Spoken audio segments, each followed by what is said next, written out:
Assim como muitos eunucos do país, Bora se vestia como mulher e vivia com discípulos e um amante do sexo masculino. Ele se apresentava, e recebia presentes, em ocasiões auspiciosas, como nascimentos de crianças, em casamentos e em público. Bora havia deixado seu amante por outro homem antes de ser morto. Os juízes britânicos estavam convencidos de que seu ex-amante o havia matado em um ataque de raiva. Durante o julgamento, eunucos foram descritos como travestis, mendigos e prostitutos não naturais. Um juiz disse que estas pessoas eram uma grande desonra para o domínio colonial. Outro afirmou que sua existência era um sinal de reprovação ao governo britânico. A reação foi estranha, considerando que um eunuco foi a vítima do crime. O assassinato, segundo a historiadora Jessica Inge, provocou curiosamente entre os britânicos um pânico moral sobre os eunucos, ou ijas, como são chamados no sul da Ásia. Ela foi vítima do crime, mas sua morte foi interpretada como evidência de criminalidade e imoralidade dos eunucos, diz Inge. Autoridades britânicas começaram a considerar eunucos ingovernáveis. Eles evocariam imagens de sujeira, doença, contágio e contaminação. Eles foram retratados como pessoas que eram viciadas em sexo com homens. Autoridades coloniais disseram que eram não são apenas um perigo para a moral pública, mas também uma ameaça à autoridade política colonial.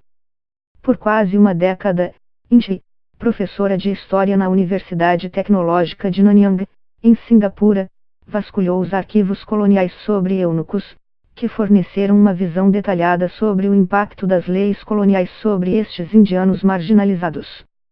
O resultado deste trabalho é o livro Governing Gender and Sexuality in Colonial India, Governando o Gênero e a Sexualidade na Índia Colonial, 2019, possivelmente o primeiro relato aprofundado sobre eunucos nesta época do país. Os eunucos formam uma comunidade baseada em relações entre mestres e discípulos. São pessoas que têm papéis importantes em muitas culturas, atuando como guardiões de haréns ou cantores e dançarinos, por exemplo. Nas culturas do sul da Ásia, acredita-se que tenham o poder de abençoar ou amaldiçoar a fertilidade. Moram com filhos adotivos e parceiros do sexo masculino. Hoje, muitos consideram eunucos transgêneros, embora o termo também inclua pessoas intersexuais. Em 2014, a Suprema Corte da Índia reconheceu oficialmente um terceiro gênero e os eunucos, ou ijas, são vistos como pertencentes a essa categoria.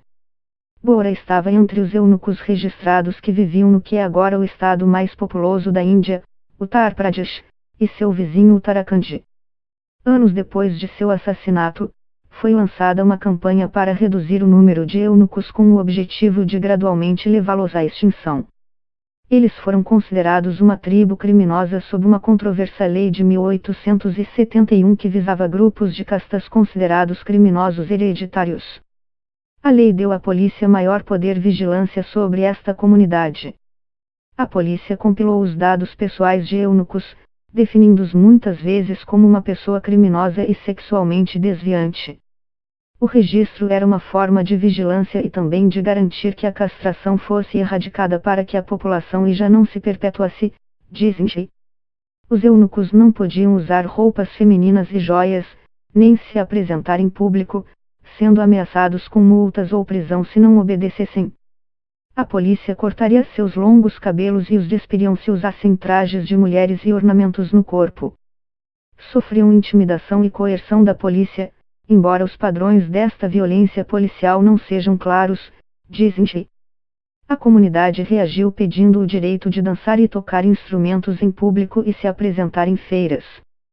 As petições, diz Inge, apontam para a devastação econômica causada pela proibição de danças e performances. Em meados da década de 1870, eunucos reclamaram que estavam morrendo de fome. Um dos movimentos mais chocantes das autoridades foi tirar as crianças que viviam com eunucos para resgatá-las de uma vida de infâmia. Se os eunucos viviam com um menino, eles se arriscavam a serem punidos com multas e prisão. Muitas dessas crianças eram realmente seus discípulos. Outras pareciam ter sido órfãs, adotadas ou escravizadas quando crianças. Havia também filhos de músicos que se apresentavam com eunucos e que pareciam ter vivido ao lado deles com suas famílias. Alguns eunucos até viviam com viúvas que tinham filhos. Autoridades britânicas viram as crianças como agentes de contágio e uma fonte de perigo moral. As ansiedades coloniais sobre a ameaça que as ilhas representavam para os meninos indianos levaram a superestimar o número real de crianças que residiam com a comunidade, dizem-se. De acordo com os registros, foram encontradas entre 90 e 100 crianças do sexo masculino morando com eunucos registrados entre 1860 e 1880. Poucas delas haviam sido emasculadas, e a maioria vivia com seus pais biológicos. O objetivo de curto prazo da lei incluía a eliminação cultural dos eunucos através da eliminação de sua presença pública. A ambição explícita e de longo prazo era extinguir os eunucos, dizem-se. Para muitos altos funcionários coloniais, a pequena comunidade de eunucos pôs em perigo a autoridade colonial. Os britânicos também começaram a policiar outros grupos que não se encaixavam nas categorias binárias de gênero, homens efeminados que usavam roupas femininas, que se apresentavam em público e viviam em lares com homens que desempenhavam papéis femininos no teatro e devotos do sexo masculino que se vestiam como mulher. A lei foi usada para policiar uma gama diversa de pessoas que desafiavam os padrões de gênero, dizem-se. De certa forma, as atitudes dos britânicos e das elites indianas em relação aos eunucos ecoavam aspectos da fé hindu que os governantes coloniais consideravam abomináveis. A indologista Wendy Doniger escreveu sobre a rejeição britânica das tendências sensuais do hinduísmo como uma espécie de paganismo sujo. No entanto, a religião não foi um fator na rejeição colonial de eunucos, era mais sobre contaminação, sujeira, suas práticas sexuais e sua presença pública. No entanto, apesar dessa história sombria, os eunucos sobreviveram a essas tentativas de eliminá-los e continuaram a ter uma presença pública visível ao planejar estratégias de sobrevivência.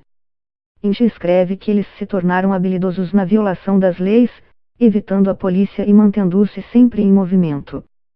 Eles também mantiveram suas práticas culturais vivas dentro de suas comunidades e em lugares privados, o que não era ilegal. Eles também ocultaram suas propriedades, de modo que a polícia não conseguia registrá-los. Seu sucesso fica evidente pelo fato de que, apesar de serem frequentemente definidos como desviantes e desordeiros, os eunucos continuam tendo uma presença visível no espaço público, cultura pública, ativismo e política no sul da Ásia, dizem-se. Na Índia, eles continuam ganhando a vida dançando em casamentos e outras cerimônias, apesar de enfrentarem discriminação e viverem à margem da sociedade, em uma história emocionante de resiliência e sobrevivência.